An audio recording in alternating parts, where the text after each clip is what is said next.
Okay, we got the food pyramid is a giant scam paid for by big corporations from Into the Shadows. Okay, let me see.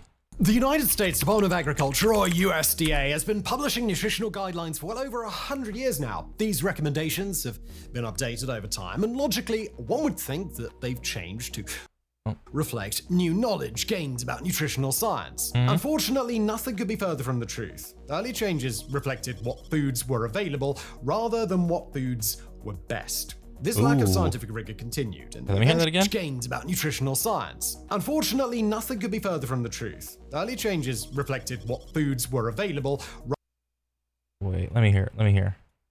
over time, and Healthy eating is important at every life stage. For the first time, the dietary guidelines for Americans 2025 provides a recommendations for each life stage from birth through older adulthood. logically, one would think that they've changed to reflect new knowledge gained about nutritional science. Unfortunately, nothing could be further from the truth. Early changes reflected what foods were available rather than what foods were best. This lack of scientific rigor continued, and the eventual food pyramid that influenced the eating habits. Yeah, this is like the old food pyramid, but we know this is like a meme now. This, like, I grew up with this type of pyramid. I mean, it didn't look exactly like this, but it was the same. It's like grains should be like the foundation of all your eating, have a little bit of fruits and vegetables and like some proteins and some dairy, and then a little bit of like sweet sugary whatevers. And what is this, olive oil? Okay. Habits of generations was the end result of bad science, deals with the Soviets, Yeah. and corporate influence. This resulted in the USDA releasing dietary guidelines that coincided with a dramatic increase in American obesity and heart disease. Yeah. While the scientists who criticized the food pyramid did not want to outright claim this correlation equaled causation, there is certainly a lot of evidence that this was the case. So, Ooh. what were the original guidelines, and how did they morph into the unhealthy abomination that was the food pyramid? I don't even know what the original guidelines were. I never really looked up anything. I would say that for myself and most people, they get their eating habits from their household, their like childhood household that they're in.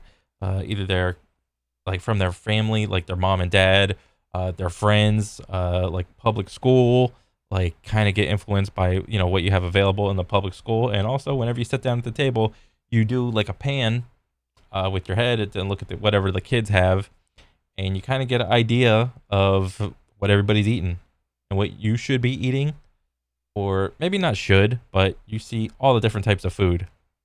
Obviously, if you're a little kid, you're still like heavily attracted to like saturated colors and bright colors and stuff like that, and you really like sugars and sweet things and whatnot. So it is what it is. The first USDA nutritional guidelines were published in 1894, and they were pretty basic. The guidelines advocated for eating a varied diet as well as for eating in moderation and counting calories. They also recommended focusing on foods that were known to be nutrient-rich and on avoiding foods that were high in fat, sugar, and starch. Avoid fat, sugar, and starch. Kind of yes, kind of no. I mean, fat doesn't make you fat. Starch doesn't make you fat. Sugar doesn't make you fat. Excessive calories, that's the thing that makes you fat. Basically, the recommendation was to eat a bunch of different things to get all of your nutrients, with the majority of your calories coming from protein. Especially That's eat a bunch of different things, but then the majority of your calories come from protein. I mean, that's like not the worst advice in the world, but it's also not too specific. for the time, this was a pretty reasonable guideline to set. Yeah. Individual vitamins wouldn't be discovered for another 15 years, so the idea of focusing on variety while minimizing fats and sugars was a good baseline given the limited understanding.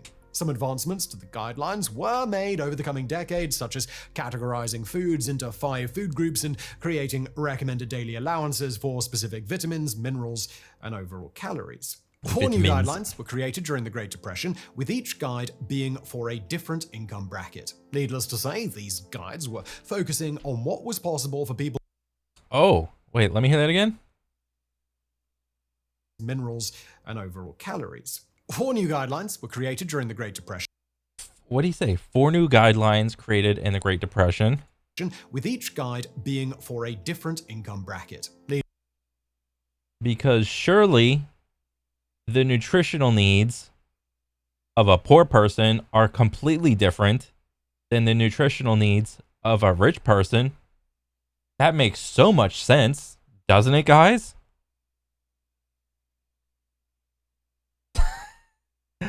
Wow. That was like, you know what that was?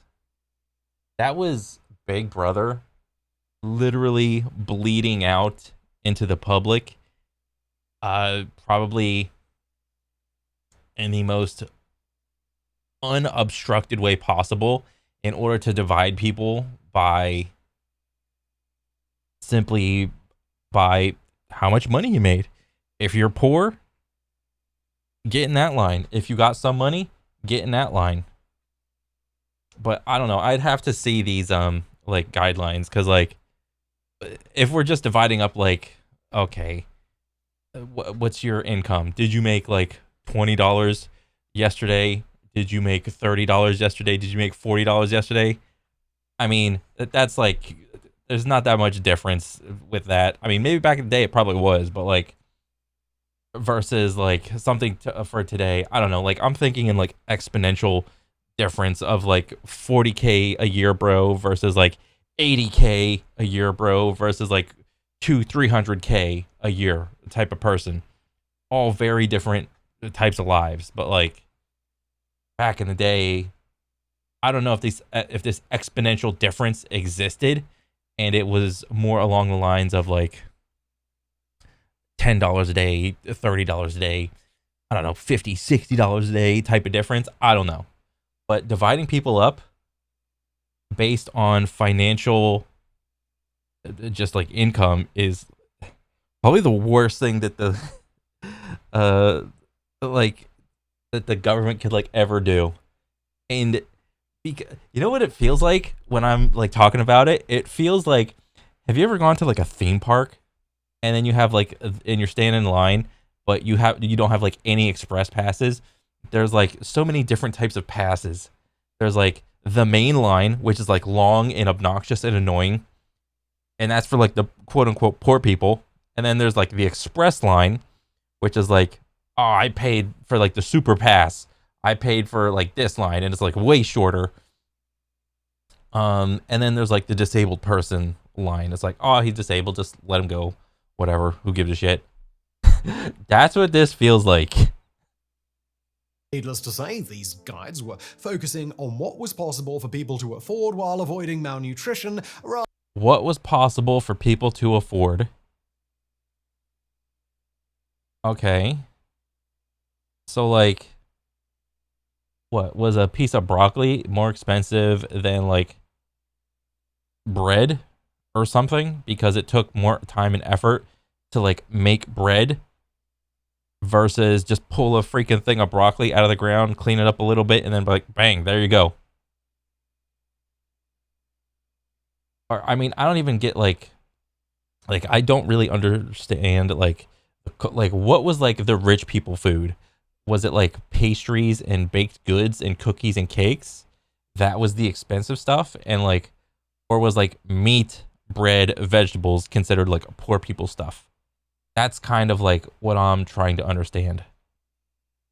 than trying to optimize for the healthiest diet possible. Mm-hmm. The next big update came in 1943, when the USDA released its nutritional guide for the basic 7 food groups. Ooh, okay, 7. Group 1, green and yellow vegetables, like some raw, some cooked, frozen or canned. Green and yellow. They divided it by colors. Oranges, grapefruit, and tomatoes. Or raw cabbage or salad greens. Wait, why are some salad greens here, but Why are some greens here but not here? Are you trying to make a salad? Like this is the salad group? But if that's the case, oh wait, oh, cabbage or salad greens? So like lettuce and cabbage. But like orange tomato, you don't put tomatoes and grapefruit in salads if they were trying to go for like the salad group.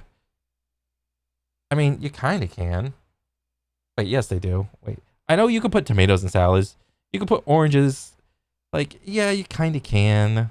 But you do not, like, I never seen a salad with fucking grapefruit in there, okay? Um, Group 7, butter and fortified margarine. Yeah, that's the business group. Yeah, big butter. Make our own group, please. Thank you. It was World War II, so the definitions of the food groups were heavily influenced by what was available as a result of wartime rationing. A big business. Okay, so now we got, what is this? Bread, flour, and cereals. Natural whole grain. And enriched or restored? Retreated? I don't know.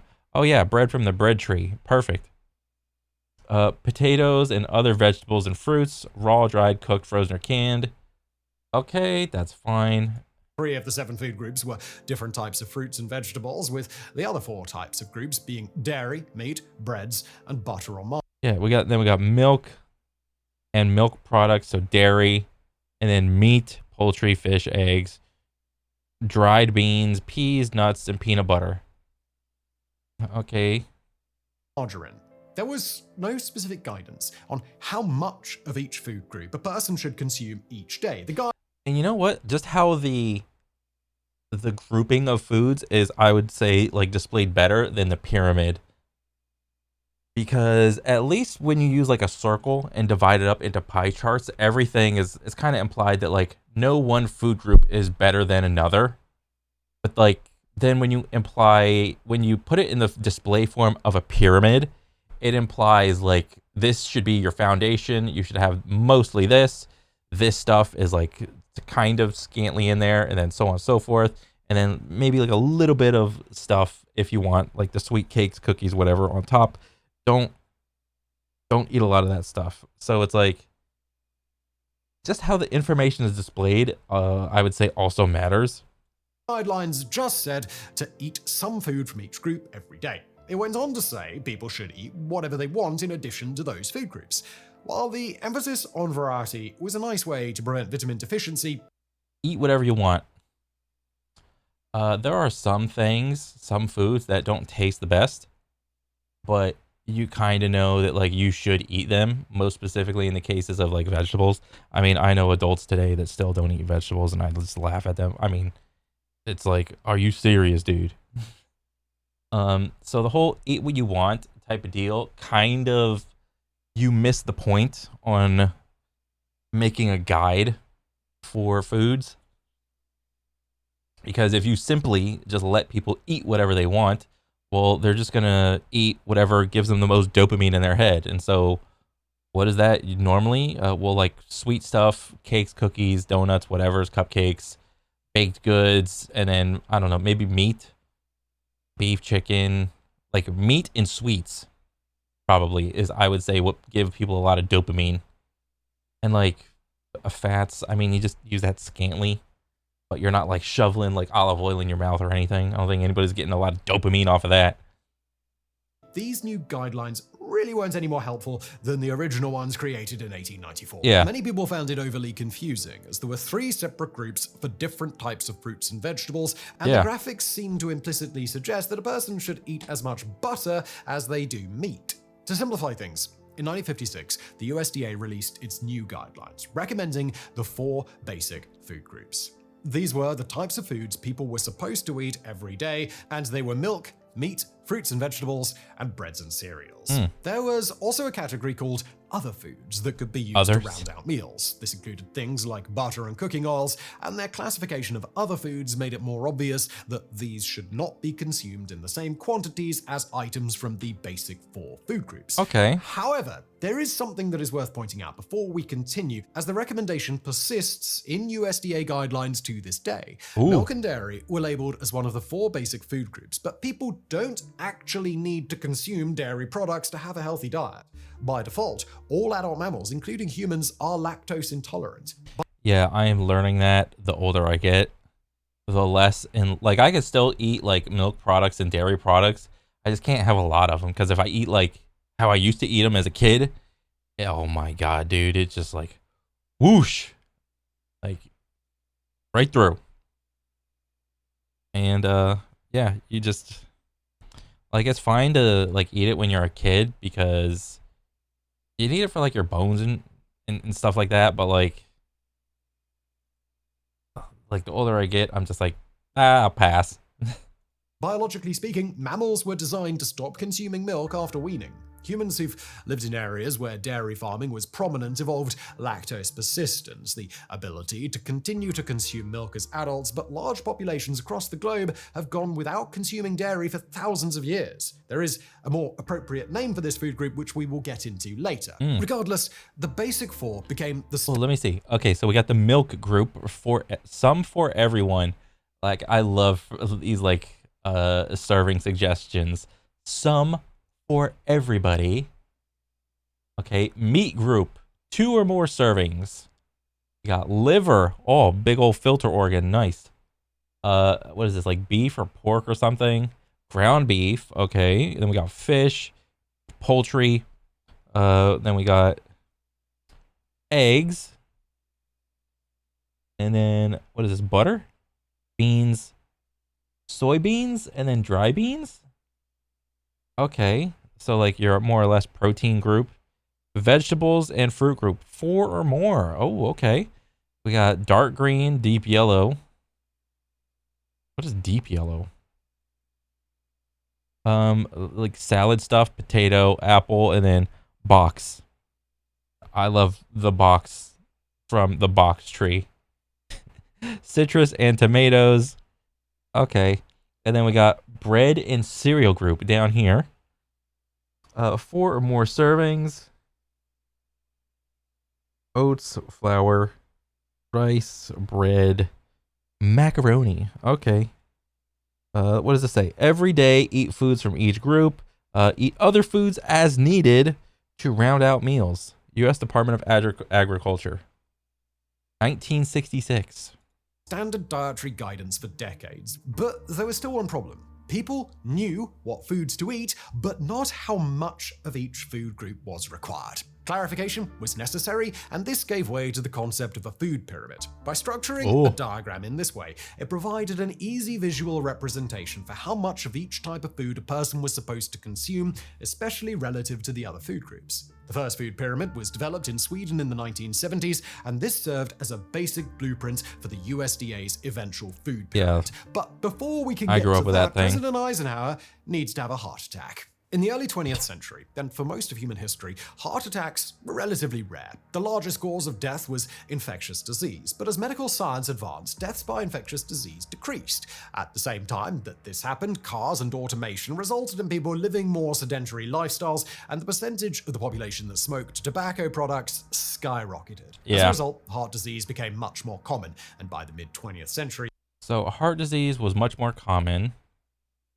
So with the new implementation of the new food pyramid, you had multiple variables going on. So you had cars that were popping off. So you didn't need as much people in like the factories doing manual labor, burning calories, exercising, whatever. What else? You had smoking was on the come up. So everywhere smoking was cool. I knew that because my dad used to smoke whenever he owned his restaurant. And I was like super young. And I thought my dad was like the coolest guy. And he smoked. But yeah, it's just, yeah, like I was around it, but I never really liked it as like a kid. Like, ugh, smoking, dad smoking. But he's cool because he's always working. He's a cool guy. But, you're smoking. Get away, Dad. It was the leading cause of death in the United States. Heart health became a growing concern when President Eisenhower suffered a heart attack in 1955 while playing golf, and America became fixated on trying to prevent heart disease. However, the science behind the recommendations that followed wasn't particularly sound. The earliest research on the matter had been conducted by Russian pathologist Nikolai Anishkov in 1913.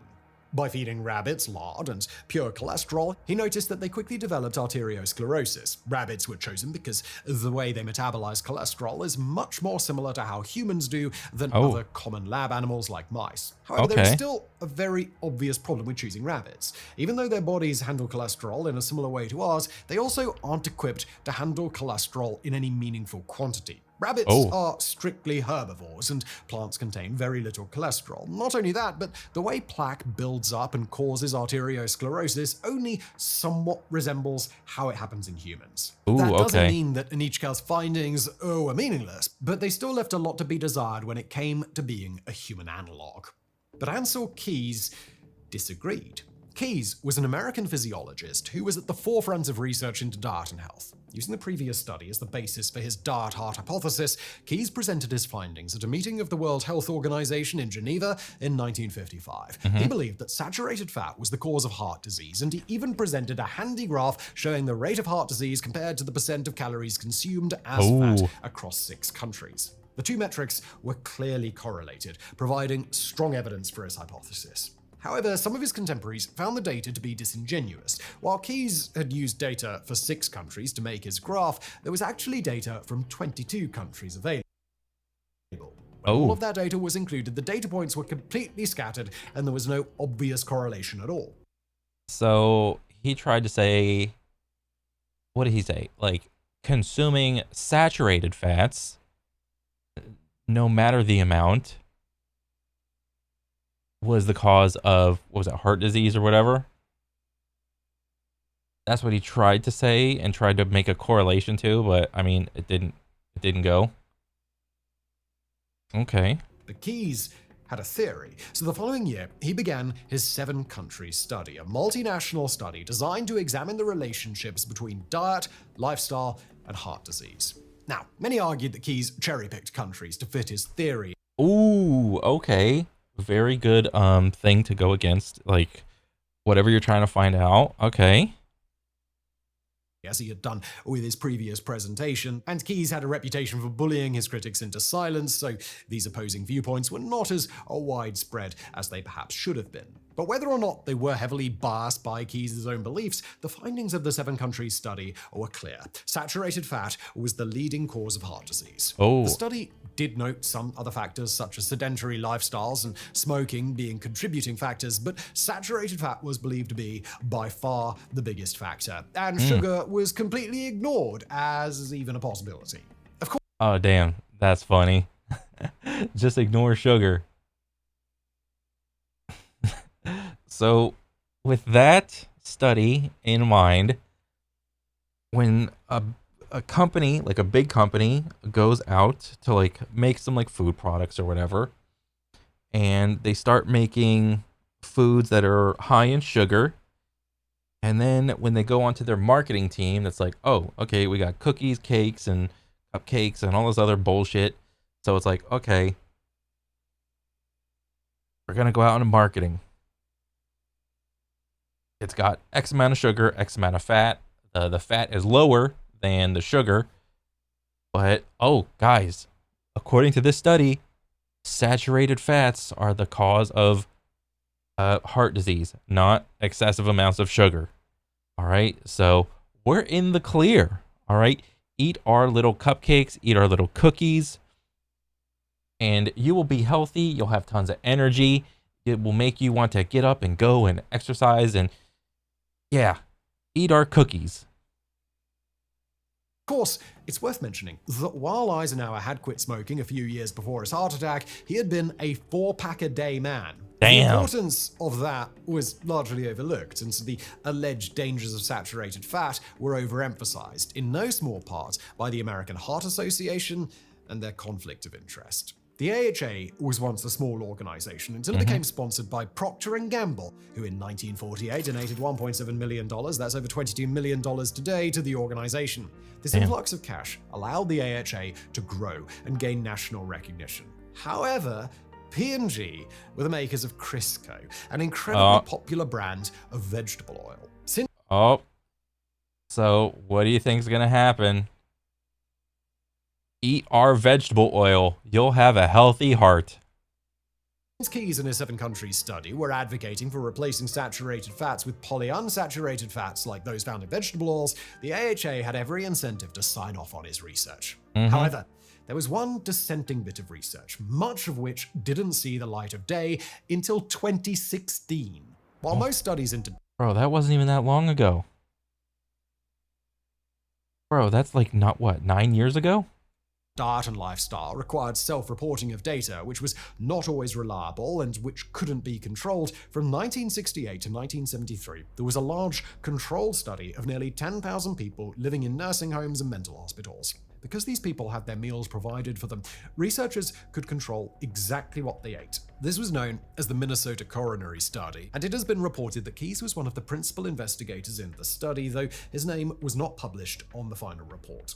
When the report was finally published in 1989, it showed that replacing saturated fats with polyunsaturated did not reduce the risk of heart disease. However, only a very limited data set was released. The authors of the paper were disappointed with the results, so perhaps they published as little data as possible in an attempt to undermine their own study's credibility. But in 2016, Dr. Christopher Ramsden contacted the son of one of the paper's authors to see if he could find the original research. Hidden away in the basement were 60,000 records showing that not only was saturated fat not harmful, but that replacing it with vegetable oil, while it did lower cholesterol, also increased the risk of heart disease.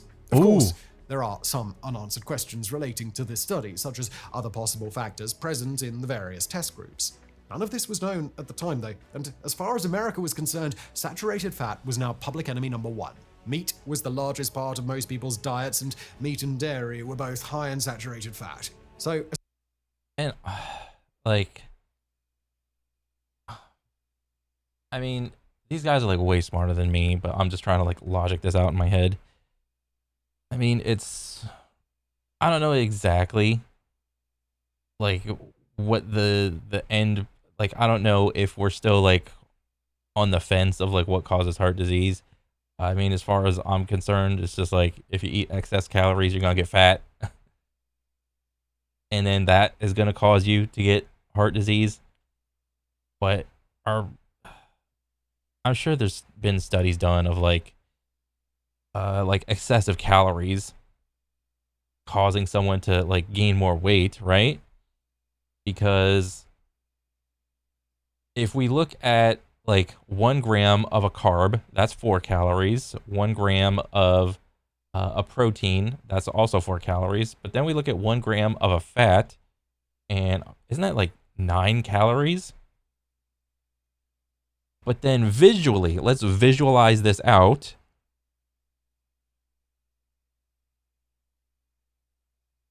And then we have brush. Like this will be this much of carbs, this will be this much of protein, and this much of fat, and let's say this is like a scoop for whatever.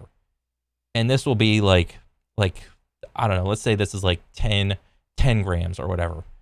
So you got 4 times 10, that's 40 calories for your carbs, and then you have proteins, and then you got your fats, and then you have like another 10 grams of protein, and then we look at fat, but we're going to do 10 times 9, so that's 90. All right, that's more than double the calories, but visually it looks the same as a protein or a carb.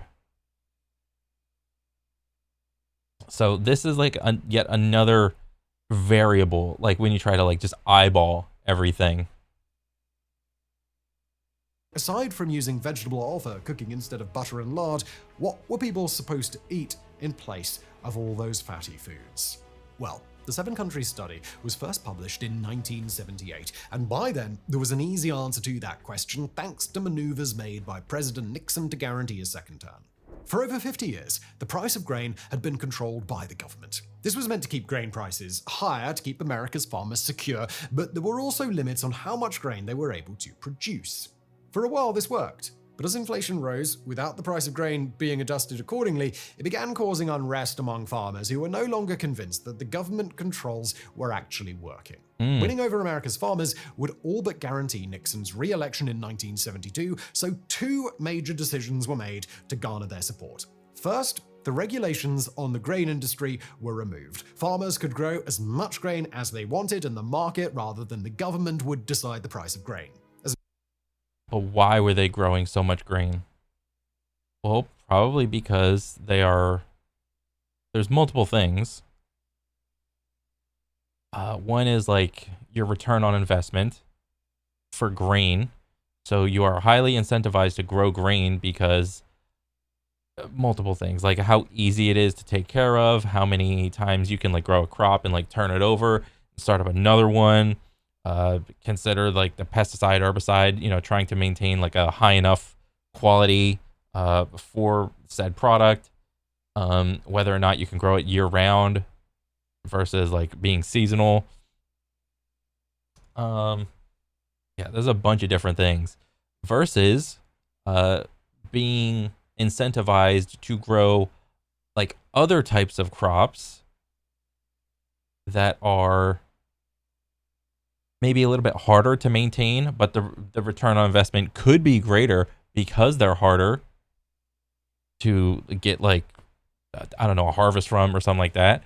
I mean, it's like you can't really blame the player, you can't blame the player, blame the game type of situation. If like the government and the system are incentivizing grains, well, what do people do? They're going to take the path of least resistance. They are going to grow grains, regardless of whether or not how good or bad they are for you. That's just what they're going to do. As an added bonus, Nixon also agreed to sell $750 million worth of grain to the Soviet Union, who were in the midst of a food shortage due to a particularly poor growing season. This meant that farmers had a guaranteed way to move their grain at a guaranteed price. Nixon easily won re-election, taking 49 of the 50 states, but the sweet deal the grain industry had just made was quickly collapsed in on itself. The deal with the Soviet Union was supposed to last for 3 years, but the food shortage had been so bad that they blew through their entire $750 million balance in just 1 month. Damn. It was only ever going to be a temporary deal anyway, and the world did not experience the same poor growing season the following year. So, what was the grain industry to do? They had a record production and no way to dump their product. As these massive surpluses of grains were piling up, the USDA created an opportunity for the grain industry to address this problem. Research into constructing the USDA's food pyramid began in the 1980s. It was created by a team of scientists and nutritionists led by Louise Light, and they carefully reviewed all the available data and research on nutrient recommendations, disease prevention, documented dietary shortfalls, and major health problems of the population. The goal of Light and her team was to create the best possible dietary recommendations to address the needs of the average American, and by 1991 they had completed their mission. However, the food pyramid designed by Light and her team looked absolutely nothing like the food pyramid that we're all familiar with. The base was made up of 5 to 9 servings of fruit. What is this food pyramid? I've never seen this. Fruits and vegetables are the base, and then you should probably have like almost the same, like a little bit less proteins, and then a little bit less grains, and then less calcium foods. Okay. And then fats and droplet. Okay. Fruits and vegetables. The next step on the pyramid was 5 to 8 ounces of protein foods. While many people equate protein with meat and fish, people can also get protein from beans, lentils, tofu, and other sources, and the language was chosen to clarify that meat was not necessarily required in a healthy diet. The next step on the pyramid called for 2 to 5 servings of grains, but specifically whole grains. Yeah. If you are a big grain company and you're looking at this food pyramid, you're like, fuck that, I want to be on the bottom. I want whole grains to be the base, the foundation of what people eat. Not big fruit and vegetables. That's what I'm thinking. Above that was 2 to 3 servings of calcium foods. Just like equating protein with meat, we are likely to equate calcium with dairy. However, there are plenty of non-dairy sources of calcium, such as broccoli and almonds. Above calcium foods were Yeah. fats, with a recommended daily intake of 2 to 3 tablespoons. There was no specific recommendation in favor or against specific types of fat, just the acknowledgement that fat is an important part of our diet. And then, on top of the pyramid, was clean water, with a recommended 6 to 8 glasses per day. Note that the food pyramid is designed to inform where we get our calories from, which is why water was at the top of the pyramid despite having the highest recommended volume of consumption. Oh, that's how. Wait. How am I supposed to read the pyramid? Because if I'm going from the bottom, it's like the bottom is like the foundation. Your foundation's super important. Then why wouldn't they put water on the bottom? Instead of, because like if I'm reading like the other pyramid before this, like all the sweets and sugars and stuff were at the top, but now all of a sudden water is the most important thing. This is like the pyramids, dude. This was a sensible set of regulations Yeah. put together by a team of the USDA's most accomplished nutritionists based on the best science available. It was then passed up the chain to the USDA's most accomplished bureaucrats and the Secretary of Agriculture, and the end result, the food pyramid we're all familiar with, was wildly different from what had originally been recommended. Oh my god, the before one was like the beta version, and this is the final product. What the fuck? There's not even water on here, dude. Oh my god.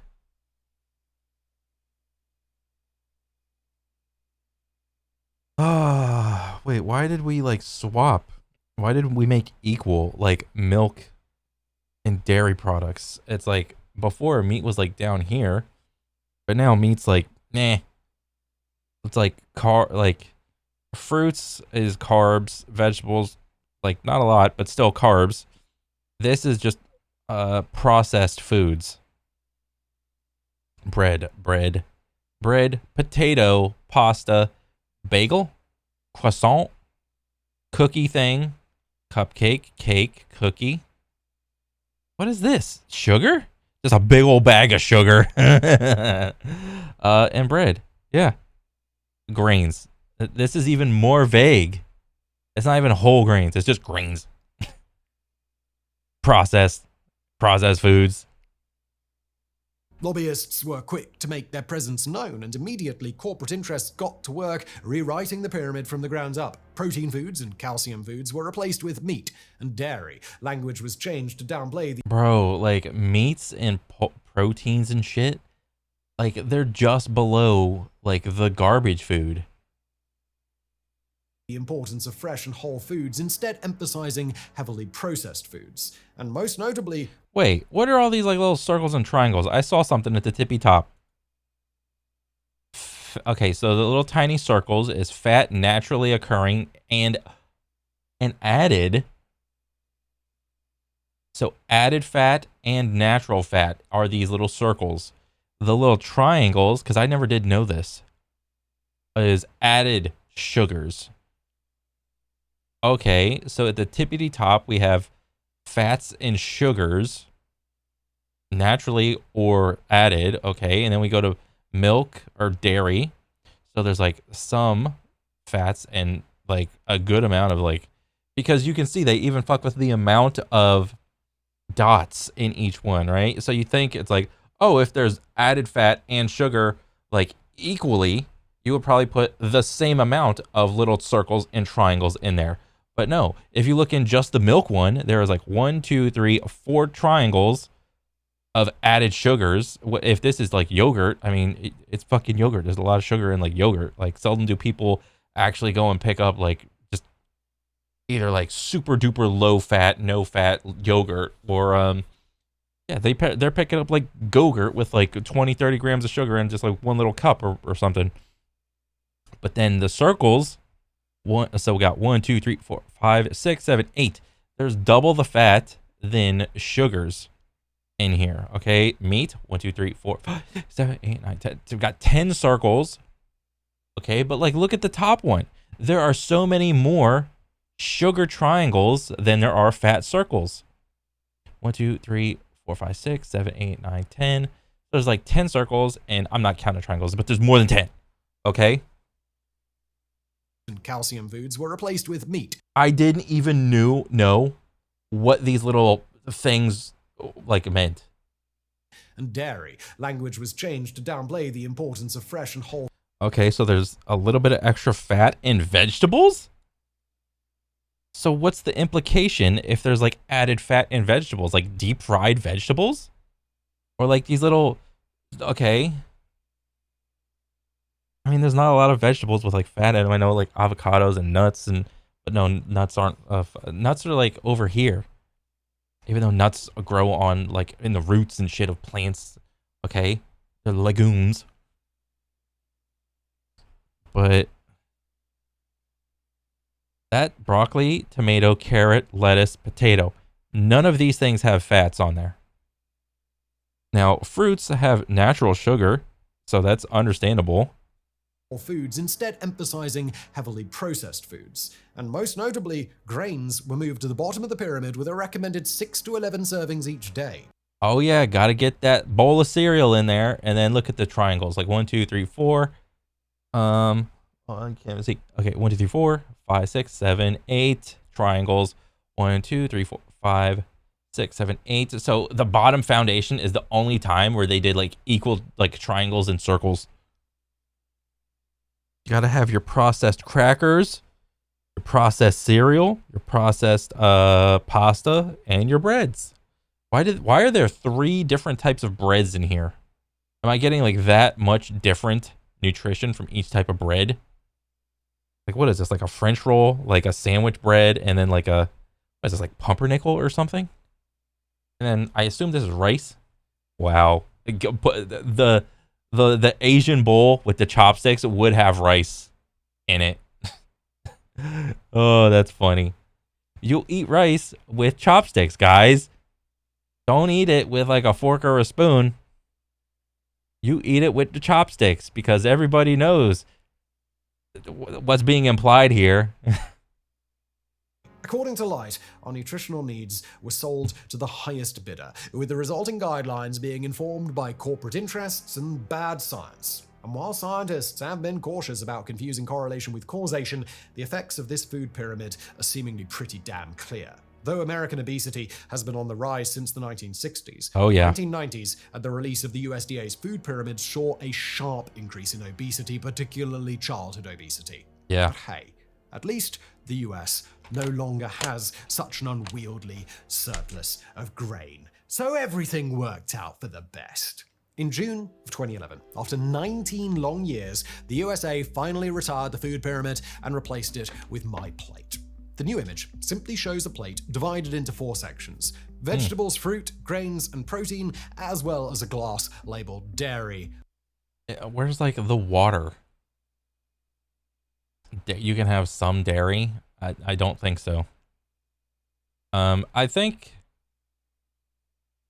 this is an improvement than the dopey pyramid, but still, like, look at the proportions. Is this image just flipped? Yeah, it looks like this image is just flipped and rotated.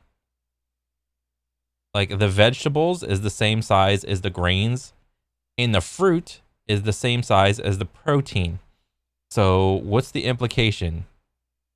You don't need as much protein as grains, or you can have the same amount of fruit as protein, and then a little thing of dairy. What, per meal? But like, what is this? Is this like per meal or per day? How, like, or no, this is probably like per meal.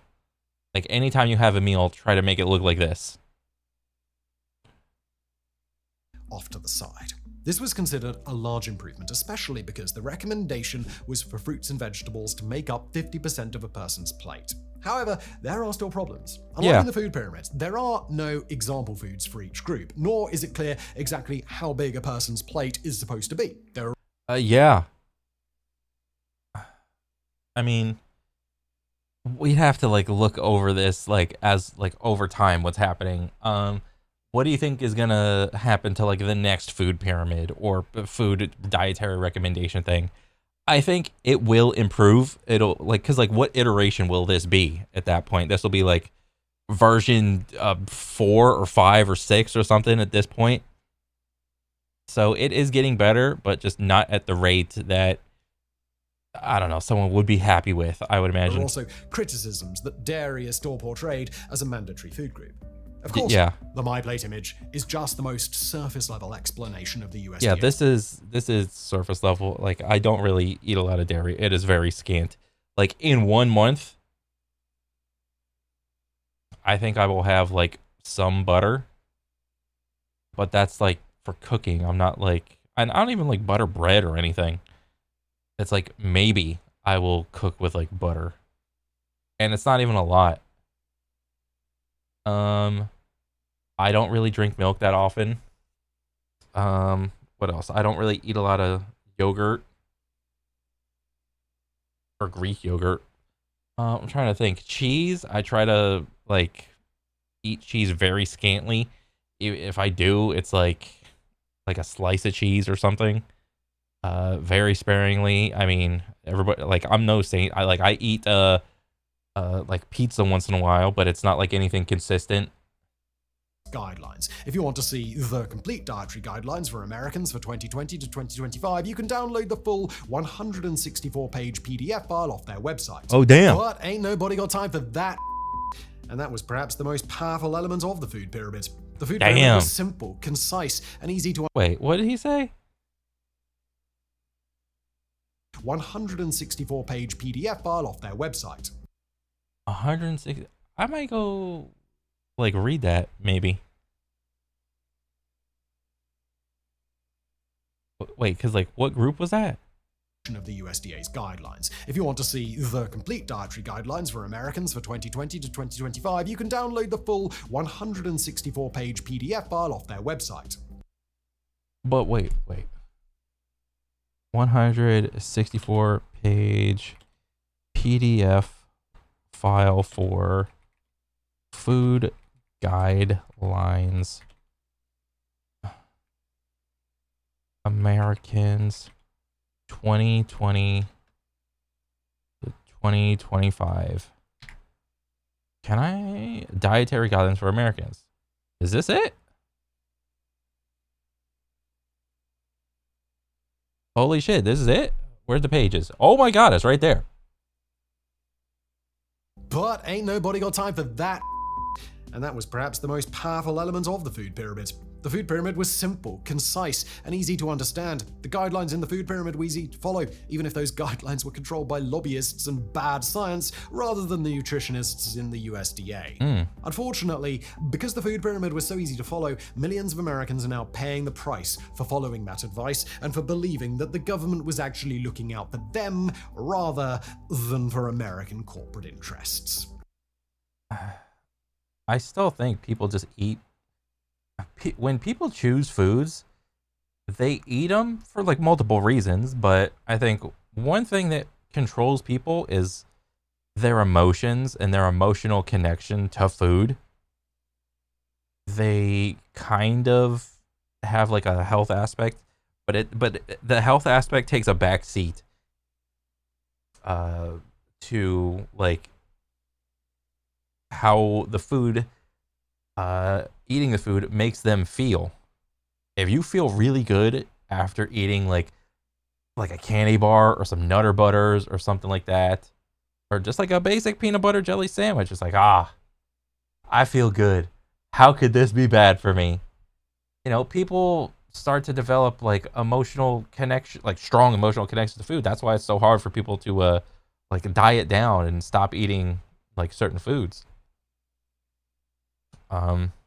But yeah. I mean, this was I think this is a great video, like outlining like the history of like the food pyramid, um, and all of the iterations that the food pyramid went through, and like where we're at like right now. And still, like big companies are still probably lobbying for their food product to be more like more inclusive on the food pyramid or the food guidelines. And I don't know, I'll check this thing out. Dietary guidelines for Americans. This is, I didn't even know this shit existed.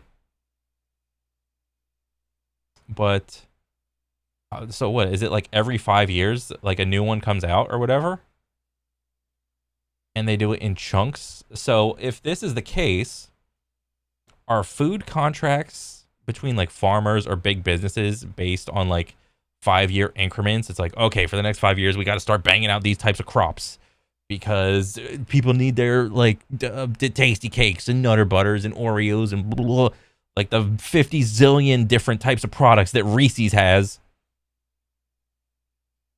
Um, that is interesting, but yeah, great video, man. Into the Shadows, shit, man. I'm a fan, but yeah, this is pretty cool. But that's pretty much it for me. I'll catch you guys on the next one. All right, see ya.